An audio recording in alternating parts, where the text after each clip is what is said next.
kamsitish maqsadida gapirmayman bu gapni. Videoda, Instagramlarda hamma yoqda aylanadi. Qiynalganman, o'tdan chiqib kelganman, bo'tdan chiqib kelganman. Mana shu sportchilarning hayoti qanaqa bo'lgan? Aytinglar, qanaqatdan chiqib kelgansizlar?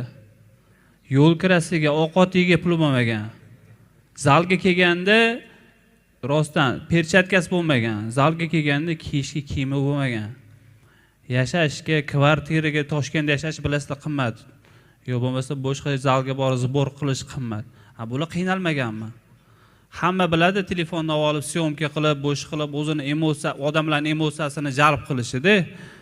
Lekin bu yo'lda haqiqiy mehnat qilayotgan, ter to'kayotgan sportchilar ham yo'q emas-ku. Prosta o'zimiz sport blogerlari mana shunaqa narsalarni prosta ommaga olib chiqib qo'yishadi, ko'tarilib ketib qoladi-da. Mayli, lekin qilishsan, qilishmasin emas, faqat hamma narsani meri, o'rtasi bo'lish kerak.